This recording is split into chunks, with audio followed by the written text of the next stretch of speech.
Wow. YouTube, we in the building. It's me. It's my wife. We had to come out for a finale of P Valley. Wow. There are some people that are saying they don't like the season. Honey, I don't get that. To me, this was a dissertation on how you make your second season better than the first one. And it was also a dissertation on how you make the finale satisfying, where you give enough to know that there's going to be something coming in the next season, but you conclude things that needed to be concluded in the current season. Is this only the second season? This is only the second season. It feel like this is like season 3 or 4. That means that Katari Hall did a good job of writing, because she went from 0 to 100 in one season, from season 1 to season 2.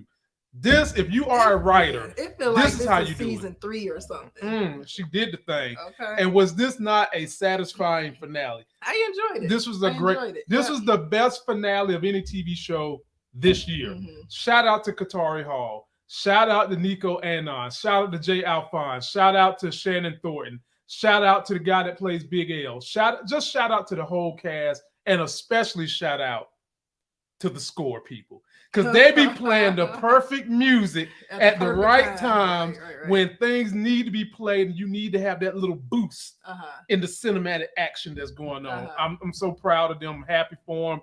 Only thing bad I got to say about this crew, I'm about to get them. Who? What? I be asking these Negroes for interviews, and they don't show up on my channel.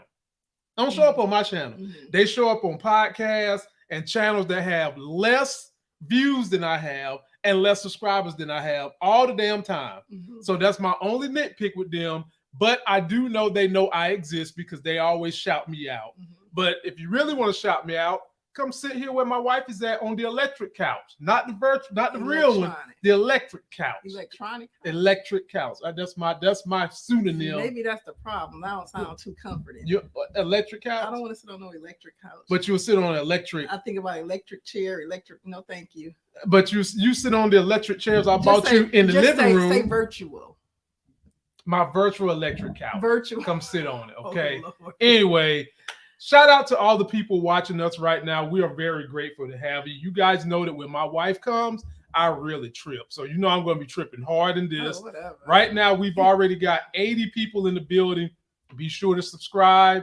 Follow me on Instagram, Twitter, TikTok. Download the podcast. This will be on the podcast. And honey, I'm going to start somewhere where I didn't take a lot of pictures to show the audience. Okay. Because at the end of the day, ladies and gentlemen, no matter what they have done to this story, the foundation, the backdrop, honey, this is a love story. This is a budding love story. And let's get to the love part of the love story, where one person keeps trying to push love away. Let's take a look. Push him into the supply closet. There I was waiting for him. Kidnapping? How romantic. Maybe why he just took his life that night. That night is that what happened? But the one thing I don't want is to be the one to be to blame for holding you back. I don't want you to make love every night to regret, Lamont. It's not your choice. It's mine. When are y'all gonna finally start watching my trailer breakdowns? I know you do. And listening to what I say. There was only 3 of us that said Little Murda could come out and should come out this season. That was me. My homegirl, Dominique Gray, she said it. She stood right there with me. And the way I said he should come out, I didn't say he should come out on tour. I said he should come out at least to Uncle Clifford and let the people in the Pynk know that they are a unit. But the problem is, this was the worst kept secret in America. Damn, everybody knew it. Mercedes figured it out. Basically, Keyshawn knew, everybody knew that they was a couple. And well, there was a lot of speculation, but it wasn't ever confirmed until tonight. But this scene also leaves something to be desired about people that like Little Murda. Little Murda basically kidnapped Big Tweet, Take the Meat, and raped him the first time they got into it. No, he didn't. Didn't you just hear what Uncle Clifford said? No, because Didn't you hear what Uncle Clifford just said? Can I answer? Go ahead. So, do I need to play it again? One of the previous episodes, Big Tweet, whatever his name is, Big Teak. Yeah. He said that he was describing how that first encounter happened. He said when he first got shoved into the supply closet, he thought that some guys were about to jump him or whatever. But he didn't relay, if I can recall correctly, he didn't relay that it was a rape. It was he said he turned around and you were standing there and they had this dinner. Didn't they eat or something in the supply closet as well? It was a date. It was a surprise, like a date. So he didn't get raped. I think that was just Uncle Clifford. Yeah, I mean the way he described it. So you think Uncle Clifford was just being catty? Not necessarily catty. The way he didn't describe it right. So Lil Murda didn't describe it right. Of course, the Uncle Clifford gonna take it that way, like, oh, somebody shoved him in the supply closet. Ladies and gentlemen, here we go with this. I'm glad she's being nice. Do y'all remember? So let me say this: if let's say me and you working in the same hospital, right? You the doctor, I'm the respiratory therapist, right? And I pay your manager to shove you in a closet. I pay him to shove you in a closet. What's that? You got forcefully put into a closet without your consent. That's a whole completely different scenario. That's kidnapping. No. How was that not kidnapping? Well, the way Big T described it, he wanted to be there. Well, once he got in, maybe he wanted to be there. Once he got in. But even Little Murda himself said, well, you know, the first one was what it was. Rape. I have to go back and see. You want me to play the clip again? No, you don't have to play it. Okay. I'm curious about when maybe it was that last dinner that him and Big Teak had. Maybe it was. I would have to go back and watch how Big Teak explained that, because I don't think he explained it in a way that it was like this bad thing that happened to him. He made it sound like it was a date. So maybe made it sound like Little Murda had pool in the jail, and he was able to hook up this date for them. He did, and it was like a romantic thing from what he was describing. So maybe Uncle Clifford was just being kind of catty, sarcastic when he said that. Yeah, when he said kidnapping.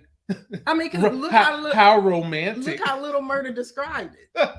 Yeah, I saw him 2 cells over, and then I paid the guard to shove him in the coat closet. In the closet. Do you guys see how easily I can get her twisted up? You see how that didn't? We only 7 minutes in this thing, and I done got her wound up using the words that Aunt used. But we'll go ahead and we'll get this thing started, ladies and gentlemen. We'll come back to that whole love scene because it was bigger than the foundation of that love scene basically was talking about Little Murda, how he never was able to come out the closet with Tweet. Literally, he's in a closet, and their relationship was in a closet, and he don't want to make that same mistake again with Unc, even though Unc is trying to push his ass away. That was the significance of that conversation. But we'll start from the beginning because this was a very interesting episode. And in the beginning, we see Bree, the wife of great value. I can't even call him Obama no more because he's not even an official officer yet. He didn't win the mayor race. And she's in here basically upset with him because he done caught her with Hailey. However, they have an exchange. They go back and forth. And we learn that this marriage was a sham from the beginning. He didn't love her. This was legacy for him, which is why he lied to her. And the marriage is based on lies. He lied to her about the daddy. He never told her the truth about his daddy because, like he said, it was about legacy, not love. And she would not have married him had she known his daddy was a jailbird. And he basically told her, look, you can go marry Johnny Doctor, whoever Bravo he was. And she's like, no, I'm not divorcing you. Talk to me about what they're going to do with this couple in the next season. It sounds like he trying to make it work. It sounds to me like she trying to make it work. He revealed to her he was in love with Hailey and she's in love with somebody else. So we might as well get a divorce. But it still sounds like he looming around. He hanging around. He hanging around what? I mean, because he told Hailey to, you need to leave, whatever. He asked her to step out so he can talk or whatever with his wife. Well, I mean, and then later he had that exchange with Hailey where he basically said, you know, I shouldn't have. It sounded like he was remorseful, or he felt like he shouldn't have did what he did. Okay. And he was going to try to make it work. Here's the problem. Because he chased the dream that Bree and her family had, he never got a chance to chase his own dream, which is what he told Hailey in that exchange. That's what that was about. He's doing that now. He is going to stay in Chucalissa. Bree don't want to stay in no damn Chucalissa. So that's hurtful to Bree. He done told Bree he's in love with another woman. That's another stab to Bree. I mean, he told her that he never loved her. He was basically social climbing. Yes, he told her that too. So you think he's the one trying to stay? No, she's the one trying to stay because she is hanging around. And I think some of this is anger toward Hailey because you saw the way she was looking at Hailey when she caught Hailey in that room. But it also serves him to stay as well because it makes him look better that he's with her as opposed to with, a stripper or whatever. And you see when he was up there doing that press conference, he had her sitting right there, introducing her basically to the crowd. Looking like Kwame Kilpatrick with his wife. So, and how that ends. So he's still going to continue to use her for status. Looking like Kwame Kilpatrick and his wife, and how that end, honey. How'd it go? You from Detroit? How it end? He ain't with her no more. Okay. And that's what this is going to end. She holding on to him. But I think he's also holding on to her. I don't think so. Because Hailey was standing in that line, and again, the conversation that they had made it sound like I'm gonna just hang around here. You mean to tell me words have no meaning now? He's basically told this woman, "I love Hailey. We need a divorce." That's what he said. He said that. Do I need to play that clip too? No, you don't need to play it. I saw it. Okay, then what we arguing about? Play the clip where him and Hailey was talking. And I ain't got that. I ain't got that one. I ain't got that one. That's the clip that I'm talking about. I ain't got that clip. I'm just like, he sound like he about to try to hang around.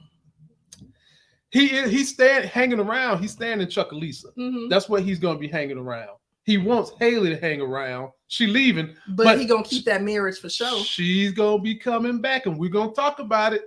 Hailey thinks she's leaving, but she's gonna be coming back. So this is an interesting twist that could happen next season. I wonder how they're gonna play the wife because she's got a job in Atlanta. She's a big time nurse in Atlanta. The guy that she loved in the beginning is in Atlanta. He ain't gonna want her to move to no Chucalissa, but we know because of where she's at right now. She says she loves Andre. She just don't know which Andre she in love with. She's staying.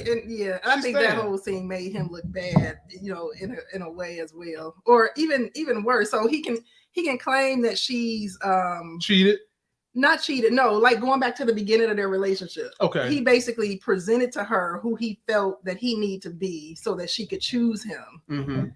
And he was basically, the whole marriage is based on a lie. That's what I said. So even though he's saying, I guess you can kind of look down on her a little bit because you think that she's somewhat of an elitist or, she's all about appearances and stuff like that.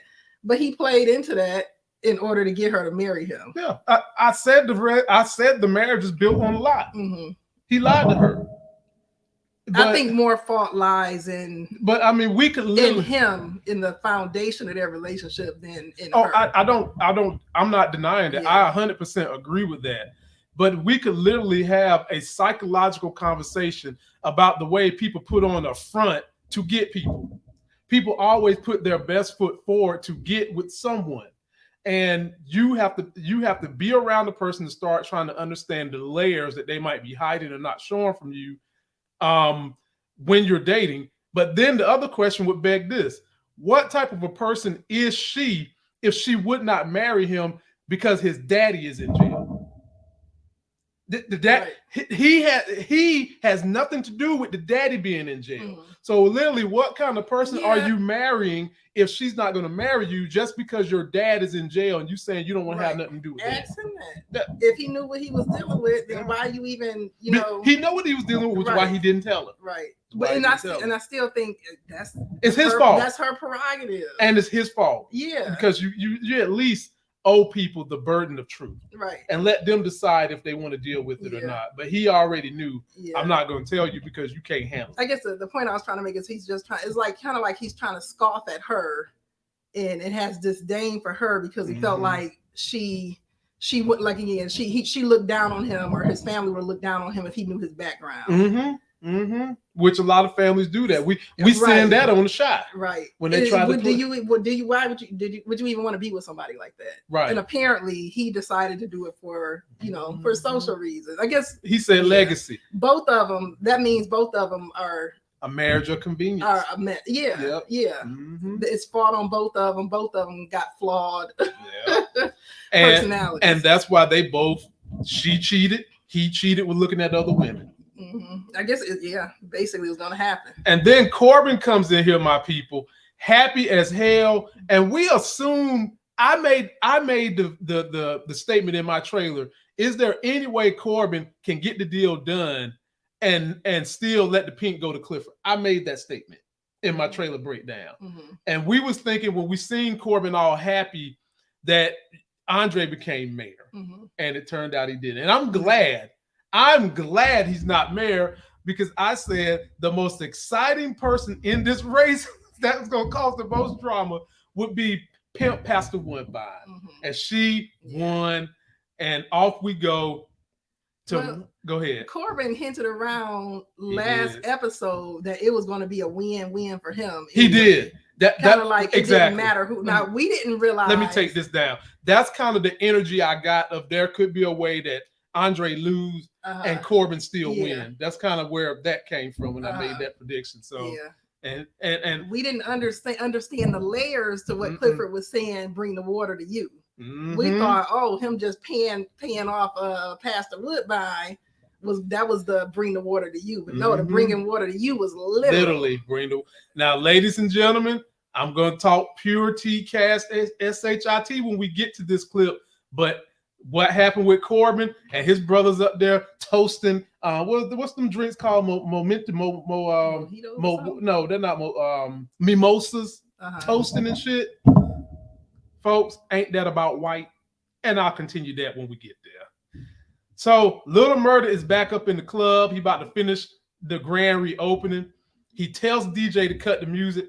And honestly, honey, I thought this might have been when he was going to come out. Right. I really did. I did too. I was like, he about to come out right here in front of everybody, but he didn't.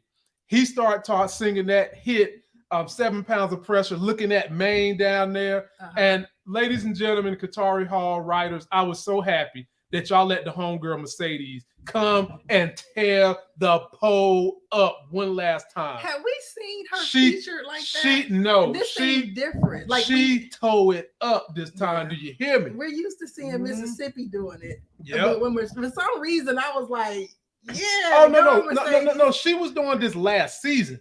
She hasn't done it this season. It felt different this time. Because we haven't seen her, and we know that hex has been bothering her. Because remember, she the one that pulled the trigger. Last time we saw, she was floundering, flapping around on about to fall on top of Keyshawn. She was about to fall on top of Keyshawn, and Keyshawn was like, scoop. Remember they was in when Hailey and Uncle Cliff was sitting back watching, and she was over there flapping around on the floor on the stage, and all the other younger strippers was looking like, "What you doing?" No, but she brought it. She brought that, and I was just like, she brought it, and all the acrobat. It was nice. It was nice. That's why Mercedes got the muscles on her. Hats off to the stunt people. That was that was Mercedes. Okay. Some of that was Mercedes. Okay. Now, I would love for Brandy Evans to reply to my email so I can talk about how much she mixes what she does, because you see them guns on that girl. That girl put together now. She can hold that pole. And how much the stunt people do, but we was all here for that. We was all here to see her get that last dance in. We ain't know it was the last dance. I know we ain't know at that point in time. So then, ladies and gentlemen, we get to this scene of which go ahead. And she also shielded Lil Murda from old boy that was sitting down front. She did, like which I predicted. Yeah, I predicted she would, because of the conversation she had with Murda last episode. Yeah, how he felt like she could rock the pole with music, and her having a relationship with Maine. I said if something go down, she's gonna get right in between. And that's what she did. That night, I think she helped shield him a little bit. But the problem with Maine was Man wasn't thinking about that dance. He was too busy listening to the lyrics of Little Murda. He was listening. I think he was all head looking up and down. He was looking at her too. He won't think she distracted him a little. She did, but he was still listening to them lyrics. Because Little Murda was definitely pointing the aim. Didn't he say something about I don't care if you got that tape or something? Yeah. Little Murda was dropping the lyrics on him, man. Shoot. By the way, we do have 205. We only got 54 likes. Can we get those likes up, ladies and gentlemen? It only takes a quick flicker of your finger. The way somebody quickly flickered their finger and went, Uncle Cliff don't know everything I do. You need one of these in your stable. You know what I'm saying? It's a lot of niggas out there that like this. Oh, goodness. So give me a like, because I know there's a lot of y'all out there that like what we do on this channel. So give us a like. All right? Now, honey, we go on to this that I felt like was another misdirection where they pretended like this could have been the end of Grandmother, and me and everybody in my crew been saying the whole year, please don't let them kill Grandmother, because the actress that's playing this role is so strong. And she does such a good damn job. We haven't kind of seen her in this kind of role of being the hood ex-dancer grandma. And you know, when you put somebody with Academy Award abilities in a role like this, they're gonna tear it up. She wasn't an ex-dancer. She was a headliner. She was a singer. And she still is a headliner. And it's great to have her. So in this, honey, Grandmother didn't drink the water. We know she's alive, and they crying and happy. Right. Was you happy? Yeah, I thought the same thing. They were alluding to the fact that she was gonna die all season, and I prepared myself. But then I thought, wait a minute, what if they just switch it up and let her live? And that's what basically they did. So thank you, Katari Hall. We get to see Miss Loretta Devine and the writers. Thank you, we appreciate it. And not only that, we might see her. You saw her go upstairs, take out her panty drawers and change them. We might see her giving up them panty drawers to Uganda or whatever, Afghanistan, Uganda, whatever the hell his name is. I don't know, Ethiopia, whatever you want to call him. Yeah, that's what she called him.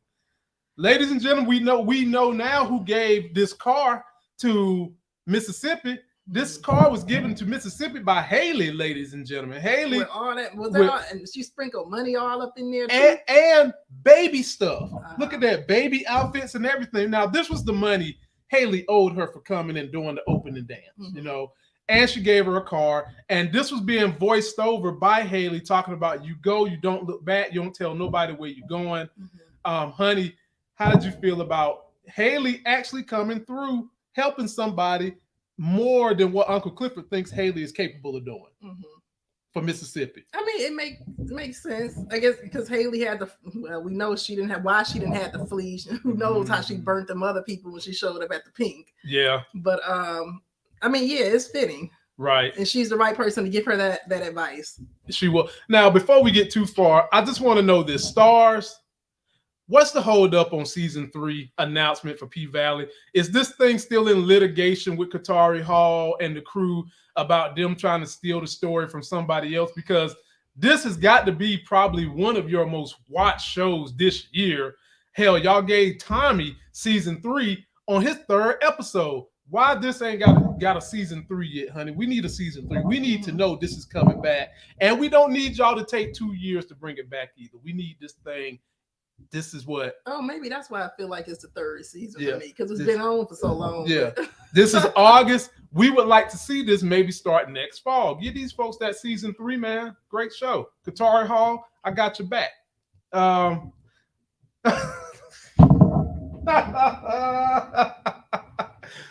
Ladies and gentlemen, they was wiping down the pastor and mayor to be. That's what those people was doing. They was wiping her down in that trailer breakdown. She gets in this office. Every piece of white man in this office, she ripping it everywhere. She even took her finger, was wiping off the white man's ash from his ashy ass in the office, okay? She sits in the chair, probably never sat in a chair of power like this, and honey, what happened? Her legs get tossed up like she was back there giving it up back when she was in her youth. How is this mayor gonna look in Chuckalisa with her being the mayor? I cannot wait for how they're gonna do this. I can't wait. This is gonna be good TV. It's gonna be a hot mess. She put them legs up in the air. by accident. Yeah. Now, mind you, it's gonna be pure T comedy. Mind you, my people, she is still the pastor of what is probably going to wind up being a mega church and a mayor. This is going to be a mess. And the reason I know it's going to be a mess, people, because in real life, being someone who has a high authority in a church and being in politics just don't mesh. The two do not go together. I don't even think that you should be a politician if you are someone who's running some kind of church congregation, because inherently, being a politician just inherently is going to make you lie to people. And you're supposed to be the shepherd of a church. You're not supposed to be setting an example of lying. And she's going to have to lie to people, because if she says, I'm going to get this done. Says who? Let's say she's first of all, she don't want the casino. She already said she don't want that. And so the referendum passed, they're going to get the casino. And she says she is going to handle Solomon and Gomorrah. That's what she's going to do. She's not going to be able to do that because there are other forces with every politician, outside forces that affect what you say. Who says she has to lie? What's she going to tell? What's she going to tell the truth? She's a woman of God. And she's going to tell the truth. She's going to run this office different. No, the hell she's not. No, the hell she. And they already done showed you she's not, because her ass fell down in the chair. Tell her she ain't. Tell her she a lie. I want to see that fight. Somebody go. Oh, you have to Corbin brother done told her we're gonna be at each other's throats. The whole Corbin brother done said it. He done said it. So you know that you can't trust Corbin's brother. They're gonna have her in some mess, and you still trying to be the shepherd of the church. She gonna have them people run. Oh my goodness. Let me tell you what's gonna happen. She gonna get them. Oh Lord. Let me tell you what's gonna happen. She's gonna probably get in trouble with the mayor job, but because she's a steward of the church, and when people get in trouble, you know they find Jesus real quick. That's gonna be the lever that helps her get out of whatever trouble she might get into. So because you ain't supposed to argue against people in the Lord and the Bible and church. When somebody start talking about the Bible, you're supposed to shut up and say, okay, you win. Unless you're arguing with Lamont. Lamont don't give a damn. I'm not about to sit here and listen to that bullshit. No. But of everybody else, when they start bringing up the Bible and they children, you're supposed to shut up. Okay, you're right. And that's what's going to happen to Pastor Patrice. She's going to get into it. Corbin and them white folk going to set her up. And next thing you know, she going to have to use the powers of the pulpit. Can't wait to see that. That's going to be. I think she going to have them squirming too, though. Of course and that's she is. Fun to watch it. Of course she. So they not putting this casino up without her doing. She gonna do some stuff to throw off their plans to put up that casino. Yes, she's gonna do it, and she's already showed us she can't be bought. Not by them. Right. She done showed us. I mean, for how much did he give her? $10,000. I don't know how much was. They never told us how much he gave. No, it was a check. I think it was a check for like $10,000. I thought he gave her money.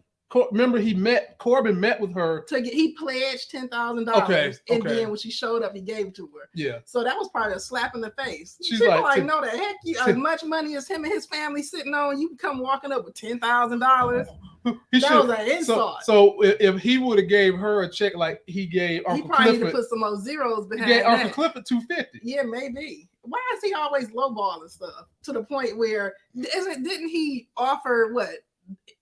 However much he offered for the Pynk in the first place, and it fell through. Yeah, because what Hailey offered $250, he don't got $250. I mean, hey, he was just trying to. He knew one way or the other when he was gonna win. No, he didn't. He was squirmy. No, he didn't. He knew because he had already previously talked to Clifford about bring the water to you. So he knew. Yeah. He knew one way or the other when he was gonna win. He would like to have had Andre in office to help facilitate whatever dastardly shit him and the white dude gonna do.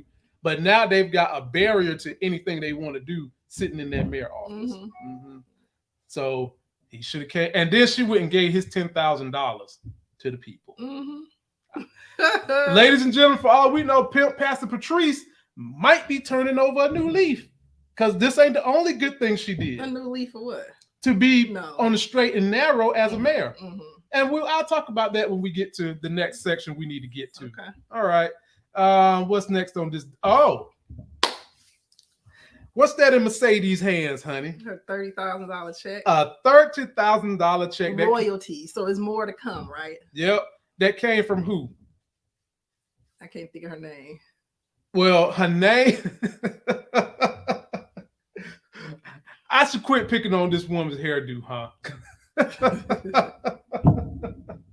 But in any event, she came through and gave her a royalty check. This is not from Coach. This is a royalty check that she's giving Mercedes because her artwork pulled in so much money. Mm-hmm. Of course, she wants to see Mercedes again, but she knows in her heart Mercedes is not down for what she wants to do. So she tells Mercedes, you won't see me again, but I'm going to always see you because she's got the artwork exhibit that's going to be making money from it. Mm-hmm. Honey, do you think we're going to see this bad wig again in the future? Yeah, I think she's going to keep her number. Please, Definitely. please, P-Valley, keep the Farrah faucet on. And I literally mean the Farrah faucet. She keep it on. Made a point. And she also made a, you done made me lose my train of thought. Just go. What? No, she also made a point of saying that wasn't the $30,000 that Coach owed her. Right, right. And so maybe she got another $30,000 coming. Oh. Well, I think she was just letting her know that I'm not paying you. That's not Coach. That's me. Yeah, this is me paying you what was earned from your beauty and your artwork. And what more you have more coming. Yeah, exactly. Right. Lady P-Valley, keep that Farrah faucet on. And I mean that in all the faucets that can turn on. He don't. The money. You don't have to just go next. Some people need to see it. They need to have the visual. No, we don't. Go. Party pooper. Do this by myself. Oh, this is the scene my honey wanted to talk about when everybody's. First of all, why was people giving him food and stuff? He done lost. So what the hell was they giving him food and did you see that first lady that was looking at giving him food? That was looking at Andre talking about I can cook and like more where that came from. Yeah, more where that came from. Yeah. But you see his wife standing right there in the background looking very. I'm a cop blocker. They don't care. Mm-hmm. So Hailey comes up here and offers him a congratulatory cigar. She needed to be standing down there swatting that stuff out their hand. Oh, you saying that's what you would do? See it right there. That's what you would have done? Oh, we don't need this. Yeah. Mm-hmm. And then do you notice it's a line of women at that? I know. Dressed in their Sunday's best. That's right. This is great value. Obama about to put up a law office. And they in Mississippi, so you know there's some good eating in that. That food gonna be good. Yes, Lord, it's gonna be some good eating. Yeah. But this is basically the goodbyes for Andre and Hailey at this moment. Yeah. I thought she was a little bold to be showing up in that line. Why? What? Bold for what? Your wife didn't just caught, so we just caught you. Look, you didn't think she was bold when Andre had to tell her to leave when the wife popped up in there, because that was bold too. It was. You know, it did. Yeah, it was. But in any event, Andre is trying to convince her to stay. She's like, "Nah, I got to do what I got to do." He gives this line about a man got to do what he got to do, and I'm paraphrasing here. But the thing that struck me the most was when Hailey said to him, "Me and you have never had to use words for what is between us." Mm-hmm.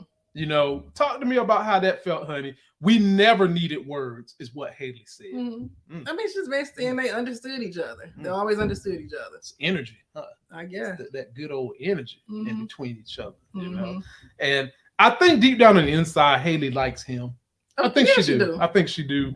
Even though a lot of times you like people that you know you don't need to be with, so you keep on doing what you need to do to better yourself. Mm-hmm. And apparently that's what she's doing in this episode, because she ain't staying. Mm-hmm. She left. She's like, yeah, I like him, but you know. And watch that back, because I could have sworn he's basically saying, like, kind of close the door for now with Hailey. That's the impression I got from that scene. Okay. And what's the impression you get from this scene with the wife? Cop blocker, but see, I mean, how you cock blocking? She ain't cop blocking enough for you, because you want her literally down here. How you cock blocking and that's your husband? What the heck? That don't even go right. That don't even go. Because the husband done said, "I want to leave you. I want a divorce. Mm-hmm. I want a divorce," and she's like, "No, I'm in love with one of these Andres." Now, which Andre we gonna get next year? And we're gonna get. Well, he said he gonna be his own raw self, apparently. Yeah. Is she gonna love the raw Andre? We don't know because she don't know. She ain't never met the raw Andre. See, people, my wife want her to be down here cop blocking right beside him. No such thing. Every time a woman bring him a plate, she want to just knock it out their hand. Ain't no such thing as cock blocking.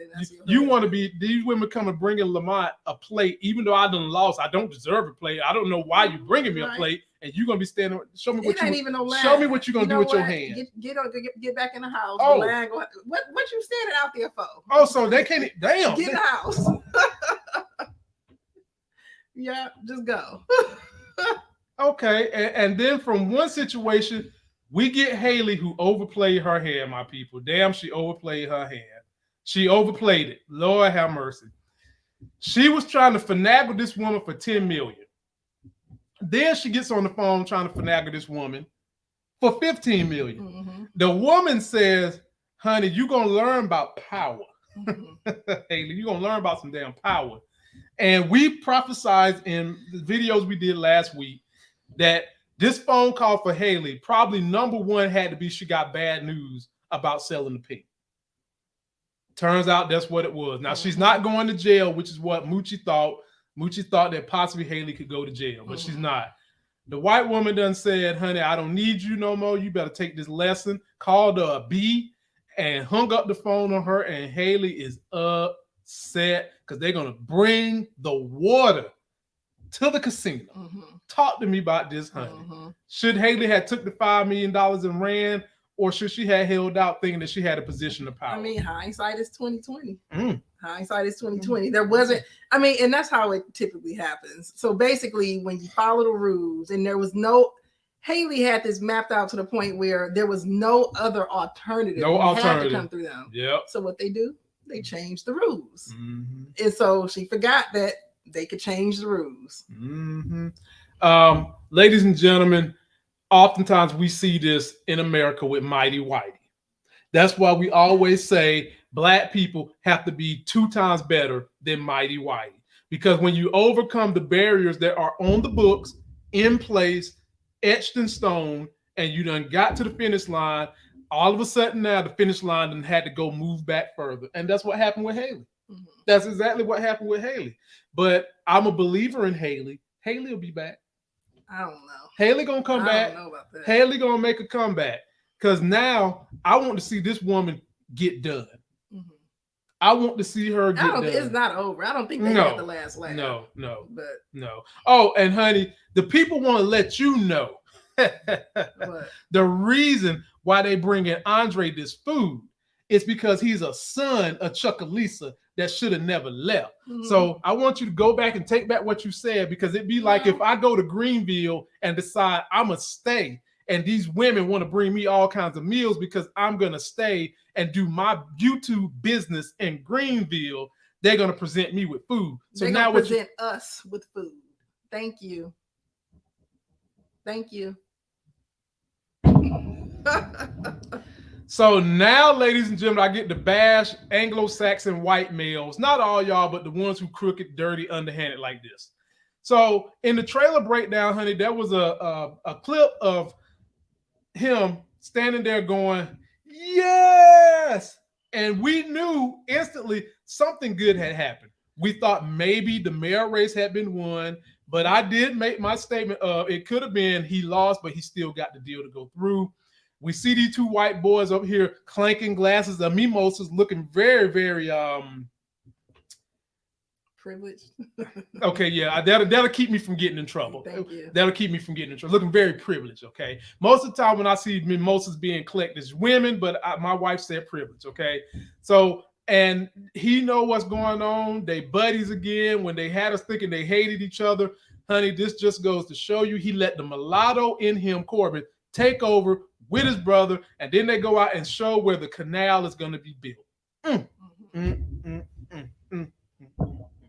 Talk to me about these 2, honey, because they in cahoots still. I mean, even though they acting like they not. They can't stand each other, right? But if we're team, what do they say? An enemy of my enemy is my friend, especially when it's dealing with money. If it's your brother, that you can't stand. Mm-hmm.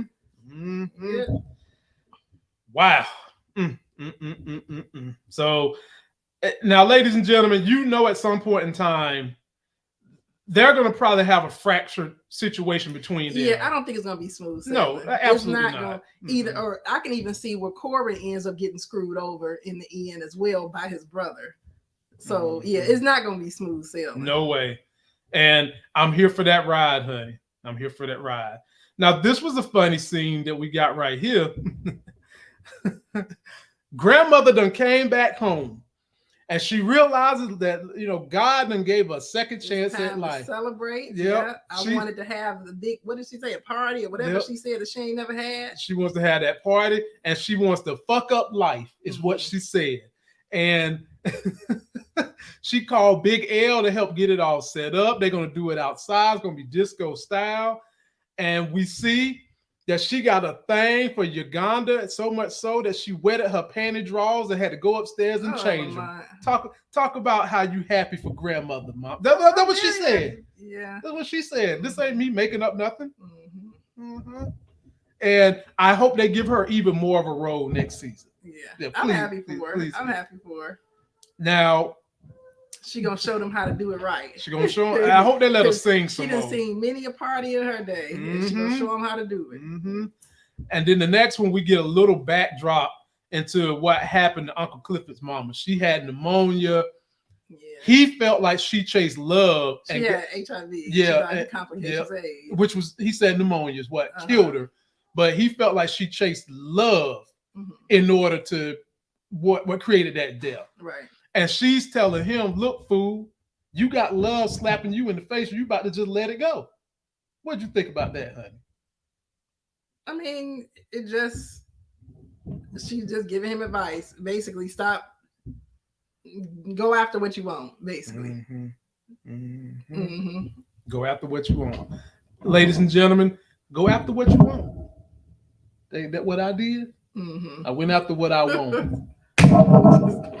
Sure did. Go after what you want.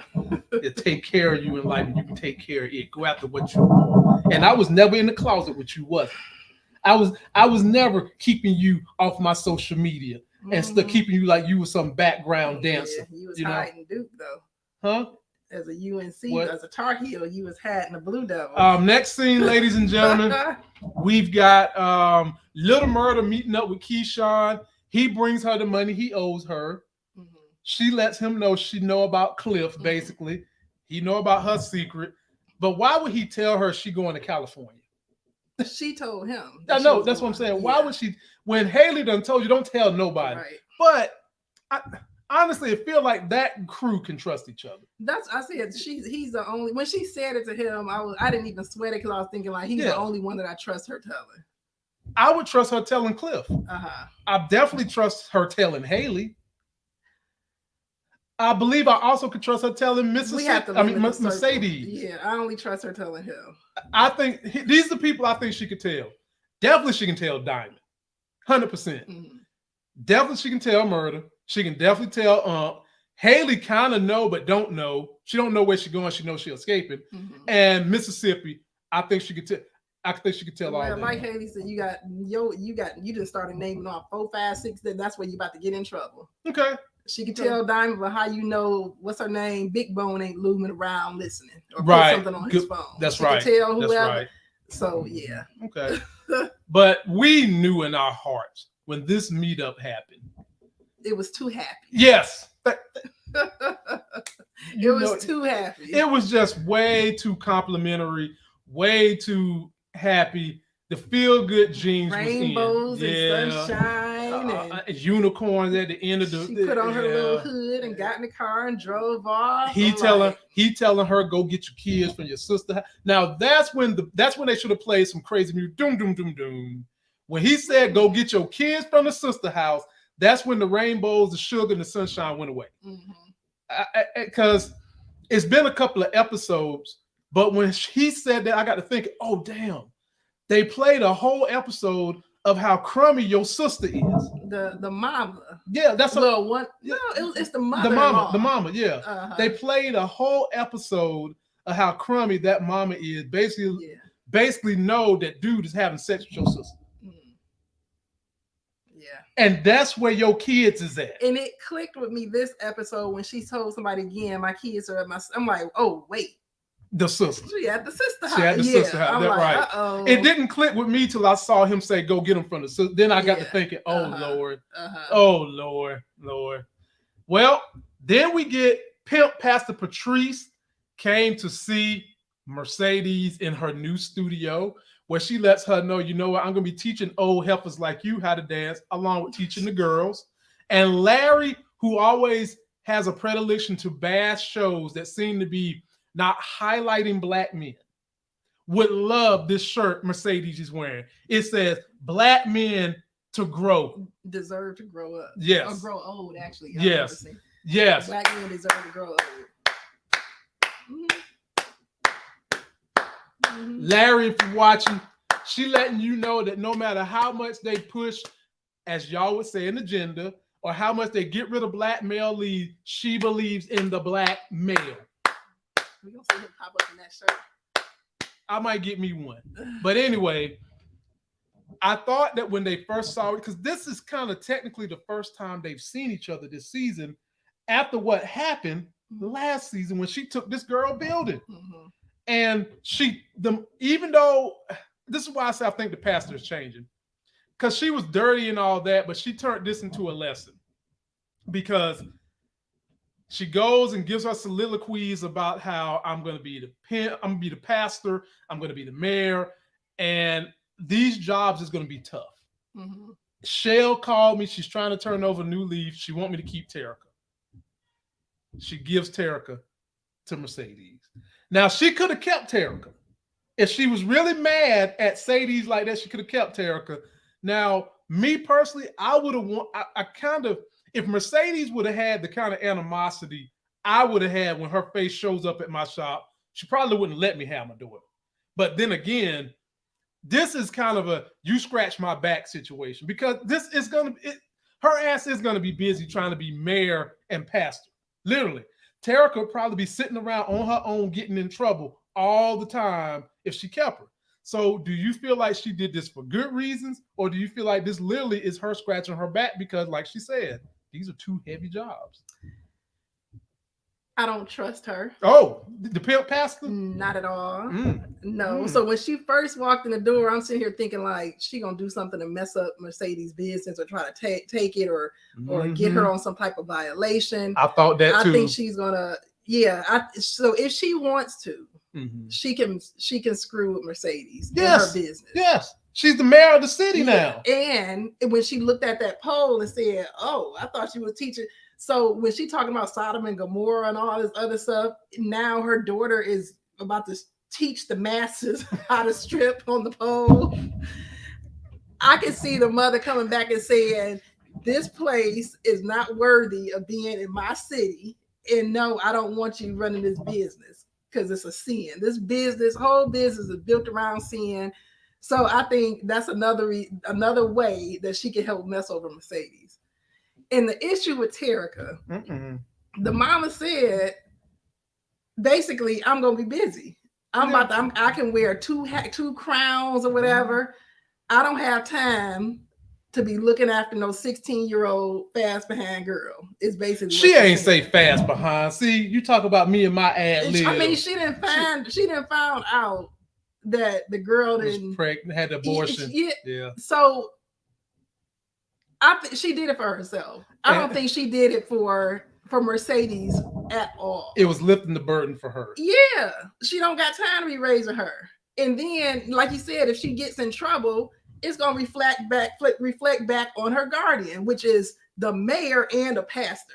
Here's the problem: unless she's about to sign paperwork that says the guardian is Mercedes, whenever Terica get in trouble, now she's in Mercedes' care. She can say she was in her mama's care. But did she sign paperwork saying that she's the guardian now?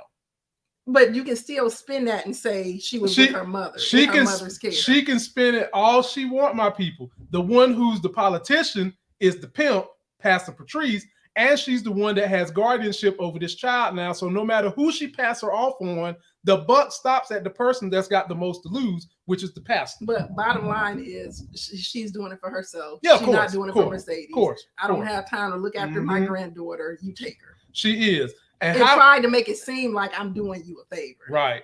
How is Shell gonna feel when she find out Pastor done passed the buck to Mercedes?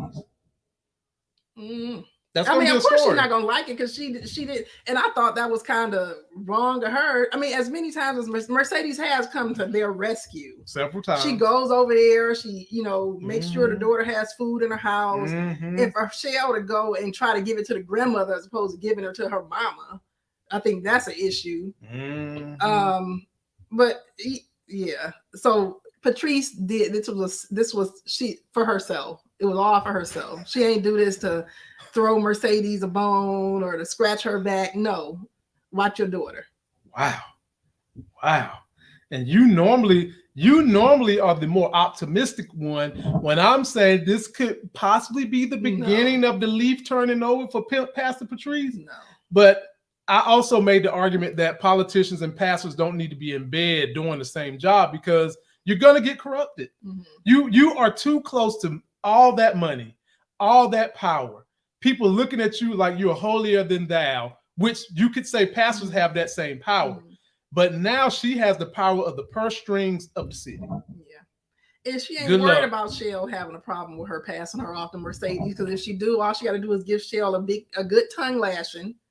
She can get on her pulpit or get on her soapbox and tell her that God you don't have a right to tell me this and that. And no. I can't wait to see that writing. By the way, Mercedes, shout out for that shirt representing the black men. Good job. Okay.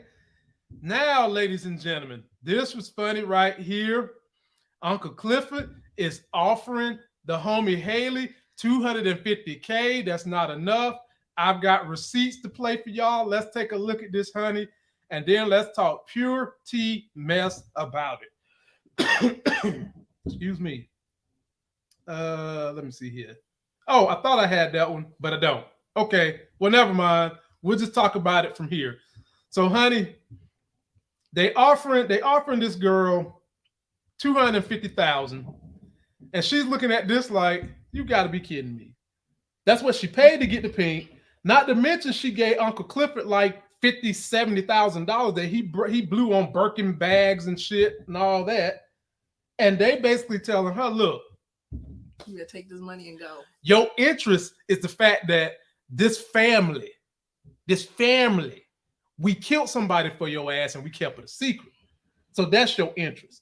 And then she got the totem boys lined up by the door. They had a saw, a bag. They had on black gloves. If they was going to take her ass out, and she was like, nah, this ain't enough. Ladies and gentlemen, it was not enough. I don't give a damn that they killed somebody from her. You know why? Because she did the smart thing to get out of there, because they weren't going to turn her into the police. They was going to kill her right then. But I would have been very afraid that if we let her walk out that door, if something were to ever happen, we in cahoots with this shit. She didn't kill him. But she also helped cover it up. She helped cover it up, yes. But the fact that she knows that, all the rest of your ass is going down too. So everybody gonna keep their mouth shut. No, they're not. No, they're not. You should have been offering her at least, I don't know, maybe, even though Unc ain't have it, maybe $500,000. So she got return on her money. And everything Unc said about her not having family and all that, that's all true. The only person who felt like family to Hailey probably was Keyshawn. That was about it. Other than that, and maybe Dre a little bit. Other than that, keep it moving. Now, honey, what is going to happen with this next year? Because you saw, they thought they got the best of her. Her ass went into that account, withdrew $24,000. Now they in the whole $42,000. Talk to me about Hailey, and I'm glad Hailey done that. That's the least they could have done for Hailey. Yeah, I rocks with Hailey. I thought, well, both of them had valid points. They did, and I think they both kind of played their position the way I would if I was in their position. So Uncle Cliff, he didn't want to sell the Pynk. Here's this lady who came. Of course, she rescued him, but he also did her a solid by, helping save her. So I think he was valid and justified in his position.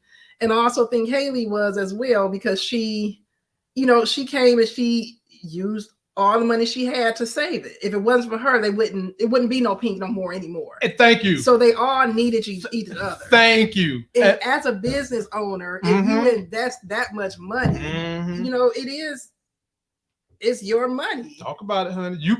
You've invested a lot of money in the business before, and you know how folks. We've had black people with Uncle Clifford's mindset come at us saying this same bull jive. It's business. It's business. And the thing is, like, so keep going. It is well within your right. And she was still looking out for them as well. But she's now in charge. It's her business. She's the majority owner of the business. So she did what she was supposed to do. She was being a good steward of her money. She was trying to get a return on her investment. And I think she was justified in what she did as well. The mistake Hailey made, she should have took the $5 million. That's the mistake Hailey made. That's the mistake Hailey made. They say a bird in the hand beats two in the bush. Yeah. You got them, it's yours. Look, and Clifford, when it came up that she could get $5 million, you remember Clifford and Murda did the math. She called little.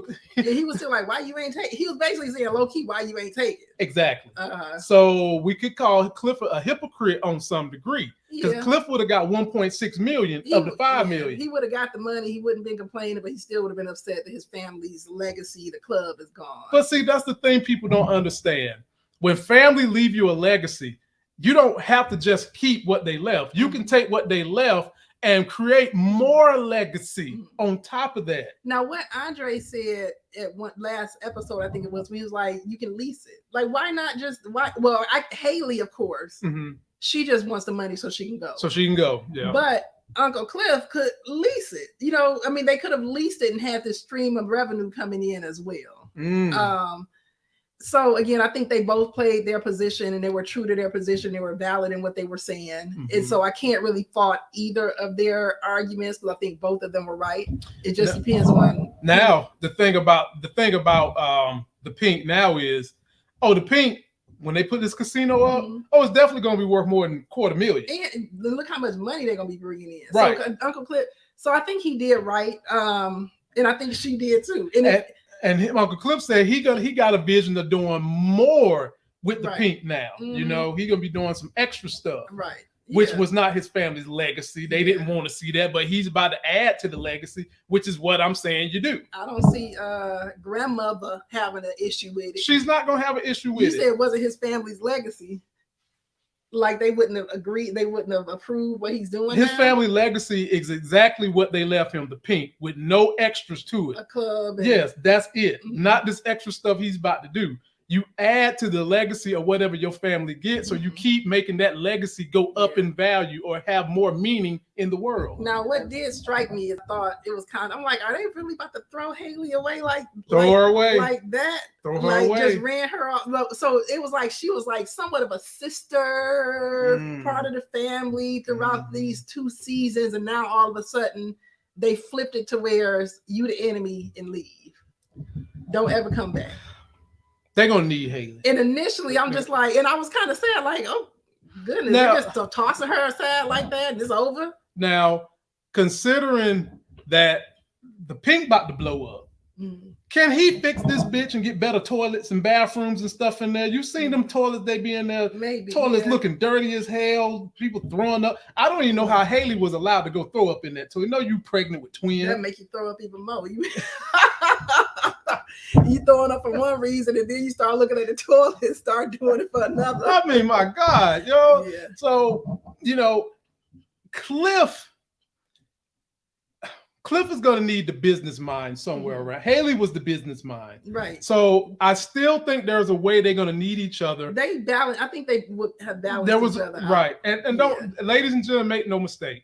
Hailey's going to be back. And we'll talk about her in a minute. Let's get on with this. Now, if Cliff put money in them toilets and stuff, I mean, he's going to have to cut his wardrobe budget, right? Cliff has stuff is custom made. He ain't the stuff he wearing. He ain't just buying off the rack. Shout out to the wardrobe of this show. Yes, he's got a spending problem. He ain't just buying that stuff off the rack. No, he's not. But that's the tailor fit. But I'm gonna tell you how they're gonna get more money, honey. Everything that we said Club Truth could have been, if they would have kept the show going and moved it somewhere else, is what they about to do with the Pynk. And I'm here for it. I'm here for it. We're gonna get there because they setting this thing up. We got pills, we got pussy, we got a casino. This is what Club Truth from the original Power could have been, but they decided to let it go. But the setup is here, ladies and gentlemen. So just follow with me. We're gonna get there. Honey, this is when I knew it was over. Lord have mercy. We go see Mercedes go to get her kids. She see her sister still looking sad and abused. And how old are they? Honey, I don't know. I mean, I'm like, this girl still coming downstairs looking like she a hostage in the house. Look, she's being abused by this woman's husband. I mean, but her and Mercedes supposed to be close in age. Yeah, I think she was actually older than Mercedes, right? Because or they close in age. So Mercedes got 2 kids, and one of them looked like the oldest is what, about 3, 4, something like so that. she at least she's working in a strip club, Mississippi. So we're talking about Mississippi. So she's what, at least 21? Yeah, at least 21 or older. Or whatever. I think this chick 20. She might be 20. Okay, but you still because they prom and all age. That was that thing was about the same time. Yeah, so is she stuck in the house with his mama? Maybe it's guilt keeping her in the house. Maybe they probably controlling her with their money. You can't, that too. And when a supposedly family member touches you inappropriately, it causes mental trauma. I've dated a woman like that, ladies and gentlemen. It makes you reclose. It makes you feel like you can't trust the world. And maybe she doesn't have a desire to get out the house. Or she feel like she can't. She trapped just like Mercedes. That's what I'm saying. I mean, just like Mississippi. Mississippi, that's exactly what I'm saying. And this was Mississippi's chance. Mississippi had made up in her mind, I'm escaping. I'm getting up out of here. Goes to get the sister. The damn sister talking about she hadn't seen this little girl in so long, and she got, ladies and gentlemen, the good hair. This be. And I used to like her when I was a kid too. Everything I see her, I was like, now. Is that her? This is one of Victoria? Them. No. That ain't Victoria Raoul. No. Okay. But you remember, it was Victoria Raoul, it was this chick, and it was another chick. They all kind of looked alike. Okay. Victoria Raoul played on The Young and the Restless, right? And one of these chicks was in the Boys to Men video. Victoria Raoul was in the Boys to Men, yeah. But they all kind of looked alike, and I like this girl. Basically, she talking about your daughter got good hair, and somebody gonna take care of her. She would have called him regardless. I think she was just doing that to get at Mississippi. I do too. She know Mississippi is in an abusive relationship. Yes. What the hell you doing calling back and talking about? Oh, I didn't know you had a busy day, and then she gonna talk about, I wish I had a man doing me like that, bitch. No, I'm mad. I'm mad because you supposed to be trying to help a sister, not her. This is your daughter-in-law. Mm-hmm. She's trying to escape. She's trying to get out. But that relationship is so. And that man is putting hands on her. So basically, she the kind of woman that as long as somebody's taking care of you, no matter how bad they treat you, you stay. Mm-hmm. As long as they putting a roof over your head, feeding you food, you stay. It's what she is. That's what she is. Right. Bitch. Now, honey, we get to the sad part. I've been calling this man dumbass Derrick the whole year. And he done something that was smart, but it was smartly evil. Ladies and gentlemen, get your popcorn ready because we're going to be busting jokes all over this dude, dumbass Derrick, and his plot to hem up Keyshawn. Take a look. So they heard sounds coming from the house, Keyshawn. Started up the night you decided to come back. You'll have to comply with weekly check-ins in your home for the next 6 months. 6 months? Yes, ma'am. 6 months. You can't do anything for yourself. You are just a fucking stripper.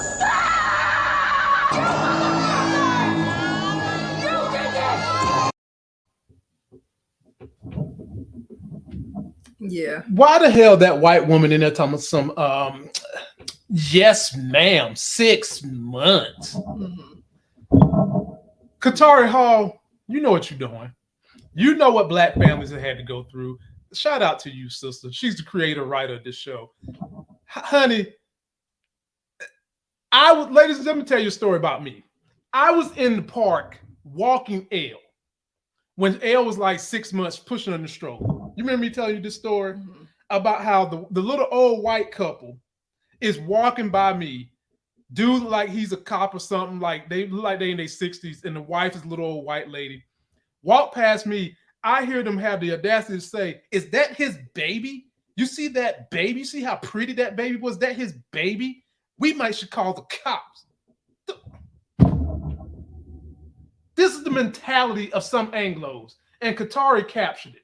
She said that this girl couldn't work, you're lazy, and all this bull jive, when the human species that has had to suffer and endure the most of any human species on this planet is who, honey? The African American woman. And Qatari just drove the knife in on this one. The way she picked this particular lady to play that role, the way she let dumbass Derrick set up Keyshawn and show us this face right here. And you knew that was going to make Keyshawn flip. And she flipped, hit the cop, so that's assault on the cop, hit Derrick, that's assault on Derrick. And then in that whole clip, you see when she went rageful, the kids take off and run to the white woman. Take the floor, honey. I can't take it no more. Yeah, this whole scene was upsetting. You never all the things that you could have predicted or thought would have happened when she finally went to get her kids. You wouldn't have thought this. We were all led down the path of her and Derrick is going to have a confrontation. She's going to end up killing Derrick. And so now it's a situation where she's stuck in that house because she has to do monthly check-ins for 6 more months. So Derrick then bought himself six more months of her being trapped in that house with him. Mm-hmm. Yeah. Now, so she's an abused woman. Yep. If she has started making a blueprint or leaving little crumbs with the police, showing that she was a battered woman, I think she would have been somewhat of a better position. Maybe. It depends on the community. This community loves Derrick and his people. Mm-hmm. They know them like that. So by her going telling the police would have endangered her more, because they probably would have came to Derrick and said, "Look, man, we really should be serving you a warrant because your wife done said you beat her, you beat the kids, but we're gonna let you know, man, you need to fix what you're doing." You know what I'm saying? You know how white men get in the home, but you need to fix what you're doing, man. Fix what you're doing. Don't let us hear about this no more. And then he would have went home and probably killed her. Mm-hmm. You know, any man who's willing to hurt his children is a PUSSY. That's what we're dealing with the 30% of the Trumpers. They want to pull out guns because they can't fight. You want to beat people that you know you have an advantage on. And that's what he's doing. He's beating people he know he has an advantage over. Yeah. That's Keyshawn and that's them kids. And she played into it in front with witnesses now. So she's the aggressor. Yes. She's the one who went off and hit. Yeah. And then the sad part was when you saw her down on the ground. When you saw her head on the ground. You saw Derrick's sneakers in the frame. Standing there looking. Yeah. And you saw the white lady sneakers with the children's sneakers. Now with the lady, I think that was a lot of like morphing. So the lady was saying what she was saying to her. But then Keyshawn was also intermixing in what she was hearing, bringing in her head the negative stuff that she had heard from other places. So some of that stuff, I'm like, did the lady really say that, or was Keyshawn hearing a lot of that? No, I think some of that was Keyshawn, because it was like the lady said the voices were a little morphed, and then she was hearing "you're nothing but a stripper" and all this other stuff, and I think she was just at that point. I agree with you. Hearing all the stuff, other voices in her head, negative voices in her head. You are totally right, honey. You are totally right. But physically, in that moment, the voice that was saying it was that lady. The lady was saying it, but she wasn't saying it. Right. Some of that was probably the demons in Keyshawn's head of what she has heard from her stepmama, probably Derrick, everybody, and she snapped. But damn, man, look. Now I hope she was smart enough to. All that money and stuff that in her car, I'm sure she didn't show up thinking she was just gonna roll up and get the kids and leave. So hopefully she took all that money and stashed it somewhere, plus the baby clothes, so she can make a getaway some other way. Where's she gonna stash it? Because you know that car, if you go outside in that car and see all that money in the clothes, where's she gonna stash it at? The Pynk?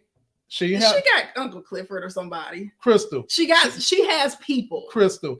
This is the same woman that didn't want to call an Uber to when she figured out the car wouldn't crank. That car is outside this house. But like I said, I hope she was smart enough to stash it somewhere. No, Crystal. To do something with it. That car is outside this house. That's where that car is at. But she had to leave her sister's house to go home. Yeah. So somewhere along the way, she could have made a pit stop somewhere. She could have, did something so that.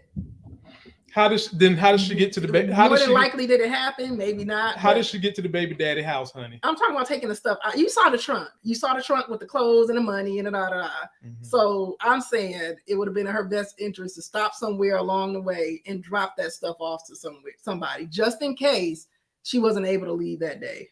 Okay. Which careens into the next point. She's going to jail, talking about Mississippi. And the person she uses her phone call for is Diamond. Now, this is Big Bone whipping her neck around. And the whole episode, we almost to the end of the episode, I'm like, they haven't even played the Big Bone Diamond thing. What's going on with them? Big Bone looks to see, okay, what the hell is he up to? And what is he doing? He's outside on the phone talking to Keyshawn because she called him and let him know she need that knight in shining armor. Let the beast swallow the key. Her hair was what? Wasn't too long. It wasn't long enough. Wasn't long enough. Yep. So, honey, we knew what that meant. But the thing I'm thinking, if he go kill Derrick right now, what's gonna come of her? Is she gonna be able to get bailed out? What is her situation? Because I would assume just simply a woman slapping a cop shouldn't be a high dollar bail. So if you're a female watching this and you've had the experience of slapping a cop and had to go to jail, what was the bail? I'm assuming the bail can't be no more than like maybe $100,000, something like that. So was Diamond gonna kill Derrick, run to her rescue, bail her out? What was gonna be the plan with this, honey? You don't know. I mean, apparently he was about to. You would think he was gonna go kill him. Yeah. Or do something. Yeah, he was gonna kill him. That's the only thing I can think of. I can't get this image out of my head. And look at Derrick's feet. Look at the lady feet. Boy. Wow. And not to be undone, ladies and gentlemen, we still have the new Pynk triad. Whisper, Roulette. And now we're about to put Uncle Clifford girl on the pole too. Ladies and gentlemen, we knew this was a setup for what was going to happen next season. I've been said pussy and pills. I said this before the wife guy. I said this like 3-4 trailers ago. But now let's take a look at how they're going to set it up. Because, honey, like Cliff said, when you come to a strip club, you're selling a fantasy, a dream. But the problem is people chase their dreams because they want them to come true. And that's what Uncle Cliff's girl is about to be trying to do. Men, you can turn if you don't want to watch this. Take a look. Cause flying around that pole just the illusion of some pussy. And there comes a moment in the night where these niggas want that real shit. Cause you ain't got nobody like me in your stable. It's a lot of niggas want what I got. Well, I know you ain't gonna tell your ace gonna come on Clifford. It's a lot of things I ain't told Uncle Clifford. She playing her role. Let me tell you something, Gail Bean, you slamming this shit. She playing you her slamming role. it. And did you like how she put the exclamation point on the end when she did the finger and then popped the gum? That was the exclamation point on it. Then they played that melodic music. I want to know how many of y'all watching this gonna pay for that. You heard her. There's a lot of people willing to pay for that. How many of y'all paying? She ain't lying. Hence Corbin running up in there. Exactly. Exactly. So when I think this scene was played right after, if I think Hailey made her exit when they kicked her out the club, and I was still trying to grapple with, wait a minute, they getting rid of Hailey like that, like that. I'm like, how? So she's gone. She was here for 2 seasons and she's gone. How you just gonna get rid of her? And then they flash to this scene. I'm like, oh. we got new people coming through. We got new drama coming in. So Hailey's storyline could technically be, my interest was switched over here. I wasn't looking over there no more. I was looking over here to see what the new crew. Oh, so you ready to just write off Hailey already? I was upset that she was with the thought that she was getting written off, but then I saw this and I'm like, oh, well, I got something else to watch. And this chick is acting her butt off too. We need to see more of her, and I like the role they're putting her in because she's nailing it, man. She basically she building a stable of horses. Get up, get on and ride, honey. Get on and ride. She got a stable of horses now. She got Whisper. She got this right here for all your needs. Then she got the other girl she done gave a bonus to. COVID girl. Yes. Now, how is Uncle Clifford gonna trip with? You know what?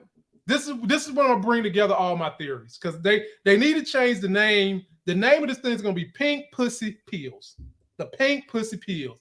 When that casino, triple P's. When that casino get running well, every dark fantasy you want, you're gonna be able to come to the Pynk and you're gonna get it. Is that? I mean, so is this what naturally happens when you run in a strip club?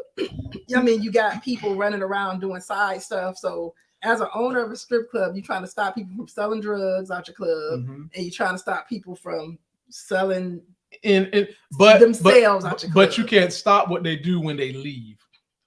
They doing this inside. I know, but what I'm saying is you can't stop them from doing it when they leave. But this is like happening right up underneath. You don't need to have them doing it in the parking lot and stuff like that. Because at the end of the day, when the hammer of the law come down, the hammer of the law always want to go where the money is at. I mean, but it's not just when they leave because she was doing this in the club.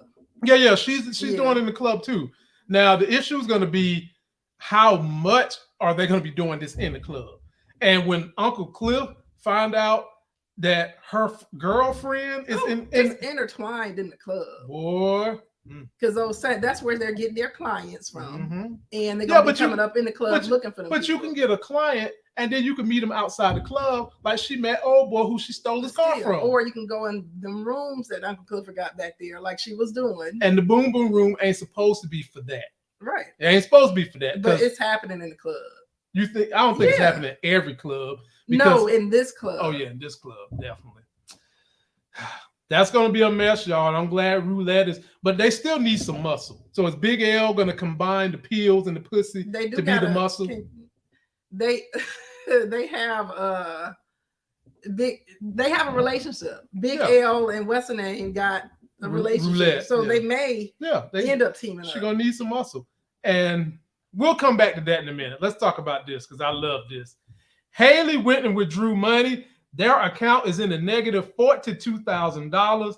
And now Big L done said, look, because of your spending habits, because you need the money, these pills gonna come in handy. You want to taste them? Now this was Hailey when I was just like, no, she didn't. I was glad she did. I was irritated. Why was you irritated? I mean, granted, they did her dirty. Hailey told you who she was when and this is when I was just like, okay, that's why them other folks was after you in the first place. So who knows what type of dirty stuff she did to them and ran off. And now she's at the Pynk trying to, build a new life with their money. Your earrings don't like you talking about Hailey. Whatever. That's why they falling down. That's okay. Your little hoop door knockers don't like you talking about Hailey. Yeah. But no, so this just made our shit. When I saw this, I'm like, I shouldn't be surprised because that's how we met Hailey. She was fleeing somewhere with all this money, and they came looking for her. Oh, by the way, ladies and gentlemen, you guys in the audience was 100% right. Hailey came from Houston, Texas. That's where Hailey came from. Okay, and she was involved with Montavious, who is gangbanger, whatever he's doing. He's got a stable of. He wasn't even the head of that crew. We learned he was a lieutenant.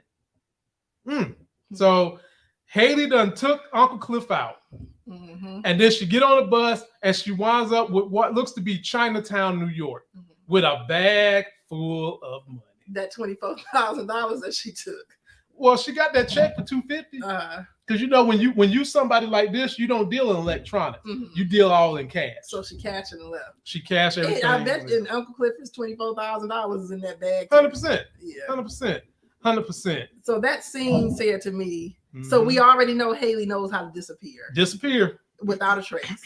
So this is telling me that Hailey is gone for now, and the only reason we'll see her again is if she decides she wants to be seen. So she comes back, but I think this kind of meant it's going to be on her own terms if she comes back. So she might be gone for good. Oh, yeah. I mean, they could do that, but she's pregnant. I would like for them to do something with that. But she knows it. Yeah. I think it'd be different if she disappeared and didn't know she was pregnant and then had to come and then came back. Like we knew, but she didn't know. Yeah. Well, but she knows. She knows her stomach and she walked and disappeared. And she threw up. She knows she's pregnant and she knows who the baby daddy is. So the only reason she coming back is if she run through that money and don't make it work, and now she need child support from Andre. Of course. Right. That's one way. Maybe she wants her children to have their father in their life. You thought about that? I don't know. Yeah. I mean, but she's also the type of person where she's snake. She may not necessarily. She could. Do you think they could say, well, Hailey had an abortion, that's why she ain't back? She needs I don't know. Come back, Hailey. I see her. Come back, Hailey. I don't see her coming. I don't know. Post your comments, y'all. Is Hailey coming back next season? Yay or nay? I want to see her come back. She adds to the drama. Come back, Hailey. Yeah, she does add to the drama. It'll be interesting, but I think they left it to where we might not see her again because we know she knows how to disappear. So, ladies and gentlemen, the love story is fulfilled after they had that fallout about Big Tweet and Cliff not really wanting Murda to stay and miss out on his dream. And Murda said, it's my choice. Right. Murda goes outside, and ladies and gentlemen, he comes out in front of everybody. And that's not to be outdone, people. Look at the look on some of these folks' face. This was the funniest hell part. Look at them arrows I got. Homeboy in the checkered shirt, and even Terica is looking like, what the hell? Mercedes is happy. Grandmother happy. Pretty much everybody's happy, except for the two that I put the arrows on. Honey, how did you like the way? You ain't get Big L's facial expression. I couldn't get Big L was looking like, like what? Yeah, I'm surprised that he came out this soon. Why are you surprised? I thought he was going to go on tour, make money, and then maybe try to string this along on the low and then come out. But his rationale for doing so made sense. Yeah, because he lost one person he never came out the closet for. He doesn't want to risk that again. The way he was describing him, though, he made it seem like that was the love of his life. But when he was talking to Big T, he was telling him that basically was the love of his life. Yeah. Couldn't that be true of both of them? Why can't it be true of both of them? Because he knew Teak before Yeah. Teak was in jail. He was out of jail. But when he was with Teak, he was telling him that Unc is the one basically he would be with. Teak was giving him permission, basically. Exactly. Saying, That's how I deem Teak was at first the love of his life.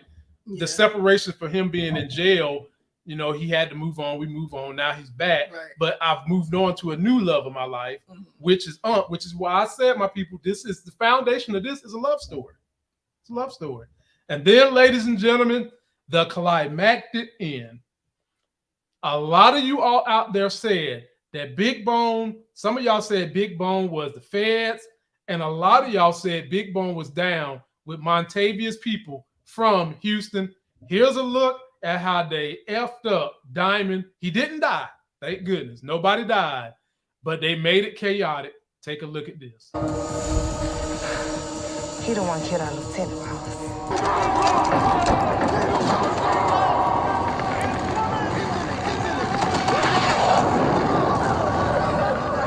No. That'd be too easy, nigga.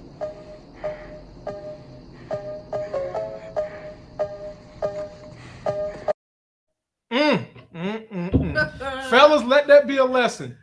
You have really got to raise your eye when you see a nice piece of pussy trying to give it up to you, just like that. And Diamond didn't do that, even though he knew he was in love with another woman. He knew it.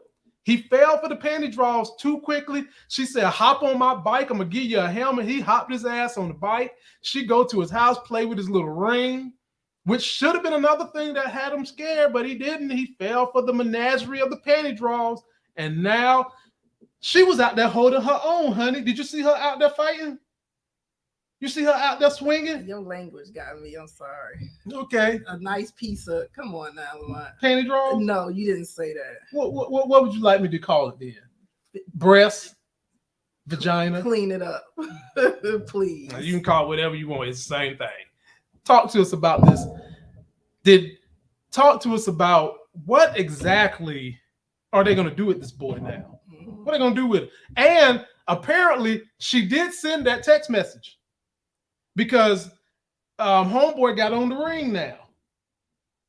Diamond lost his protection. And Big Bone took it.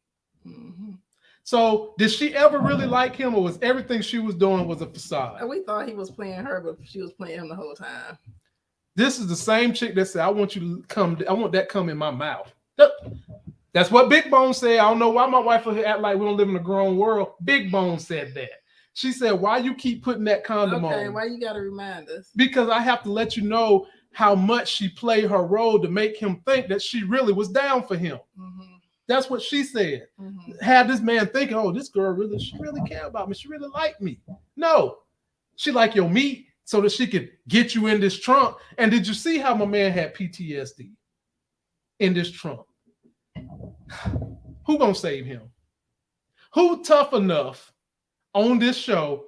And let me name off the people. Uncle Clifford gonna go running there guns a-blazing? You putting your money on Cliff? No. Maybe Big L, but who's gonna be with Big L? Who gonna help Big L? Because Big L can't go running trying to save him by itself. That guy, his side. Duffy? Okay. If I had to put money on who tough enough to save him, Roulette can save him. Roulette can save him, honey. Roulette is tough. She don't play. You get Roulette, Duffy, and Big L. That's how you gonna save Diamond. And Whisper so she can put a spell on it. Yeah. And get Whisper or to tell or predict what's gonna happen and where they at and what they're doing. Exactly. Whew. So, honey, this is season 2. You've already said it felt so good to you. It felt like season 5 or something. So what do you expect for the next season as we get ready to let these people out of here? And we'll be back next week for Power Raising Canaan. What do you expect for next season? Let's see. I don't know. Mm-hmm. What do you think is happening next season? Well, I just gave you a prediction about how I think the only way they're going to be able to save Diamond is the trio of Roulette, Big L, and Duffy going to have to figure out how to save him. Mm-hmm. We stuck with Keyshawn in jail, and the person that was supposed to help her one phone call, she done blew on someone who in a trunk. Yeah. Hailey Lakeisha Savage is in New York, Chinatown with a bag full of money with twins in her belly. And I do think they're going to let her come back. I just don't know how she's going to come back. Uncle Cliff is in a financial bind. He's going to have to sell pills and pussy in the Pynk. Mercedes got her dancing studio now. She's out the Pynk. Mm-hmm. But Pastor Woodbine's going to probably create problems for her in the Pynk and problems for her in Terica. And we didn't even talk about how Terica was looking at that grown-ass man named Maine and went switching off. Mm-hmm. Like so Terica is going, and then you saw how Mercedes told Unc she's fast. Well, she didn't say fast, but she's like she's a problem basically. Mm-hmm. So you're gonna have issues with Terica too. Yeah, I think they left the gate open, or the when we don't know whether or not what's her name is going to come back. Mm-hmm. And I think was it Moochie who said that maybe she was pregnant in real life, and they thought they wrote it into the script. Terica. No, not Terica. I thought Moochie said Terica was pregnant. No, I thought she was saying Hailey. Hailey was pregnant. Oh, I don't remember that. Maybe. Okay. But I think it's it's up in the air whether or not she's coming back. Mhm. We definitely gonna see a lot of crazy stuff going on with Pastor Woodbine and her, her being in political office. Yes, Lord, and being a pastor. Yeah, in a town of sin. The main money maker for your town is going to be a casino and a Pynk. Yeah. We're going to be taking on a roller coaster ride with the prostitution ring that's going on outside of. And then who knows, Uncle Clifford might sign on to those pills being sold out the club now because they're in a deficit for money. Mm-hmm. So yeah, the thing that I'm most interested in seeing though is Mississippi and her family. I think they're going to weave them back into it, seeing what's going on with the sister and the mother-in-law, her mother-in-law. So yeah, they said it is Terrica having the baby in real life. That's what I thought. Yeah, Terrica having the baby. Mm-hmm. All right. Yeah. So I want to see Mercedes' storyline with her family, and finally, eventually, I want to see her get back with Derrick. Not get back, but I want her to get back. Her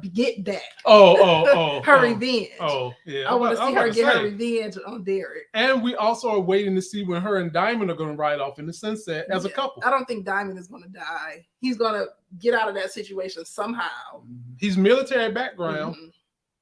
So maybe he can fight. No, but what's the name was doing it. I'm like, who was that? Who getting Diamond like that? And I'm like, you talking about Big Bone? Yeah, I'm like, wait, that's a woman. Yeah, that's Big Bone. And she was giving it to him. Then he flipped her over, and then all of a sudden he got hit right in the kneecap. Bam! Pulled the gun in his face. So that right there is going to be a big story, because are they just going to stop with him? They're assuming he's the one that killed Montavious. He's not. Even though he know Montavious died and all that, he's literally not the one that pulled the trigger. And will that crew come for anybody else that's involved? Because I'm sure they might want to get Hailey too. Big Bone, no. Hailey was, at the very least, Hailey was around. And obviously, Big Bone, no Hailey. I mean, in that case, Mercedes, she blabbed it out in the club. Confirmed for Big Bone that they had something to do with it. Yeah. So are they going to be coming after Mercedes now? So yeah, ladies and gentlemen, there's a lot of writing that's going to be going on for this next season, and we here for all of it. Be sure to tune in tomorrow night, as I will have the fresh crew, Moochie, Monique Nicole, Nita the Diva, and J-Mo, to do another recapping of this episode to see what they think. And then Tuesday night, I am going to go live at 9 p.m. Eastern to discuss my breakdown with the crew of Power Book 3 Season 2. I have B. Avery, I have Moochie, and I have y'all's favorite Miss K for that. Don't forget to like the video, comment, subscribe. Please go hit me up on Instagram, as well as I got a TikTok now. Do the TikTok. Oh, good. And download the podcast, ladies and gentlemen. You sound old saying that. I know the TikTok. I got the TikTok. Yeah, I got the TikTok. It took me like 6 years to get it, goodness. but I'm up there, y'all. Check us out. Don't forget to like the video, comment, subscribe. Honey, you turned out a maximum of 400 people on the middle of a Sunday. You turned them out, or either I turned them out because I love to antagonize you. You my favorite person to antagonize. You need to clean up your language. I ain't cleaned up nothing. Running off this, whatever. You gonna quit? Maybe. You quitting this marriage? This show. You quitting this marriage? This show to save this marriage. Okay then. As long as she ain't quitting the show, she know how I was when she married me. She know how I am. I do the reviews, and she'll be here every single time. Maybe, my people, if you every behave. time. My behavior is you. This is what the people want. Just go. Till that next Sex is Hell video, we out of here. You funny. You're nuts. I know. I like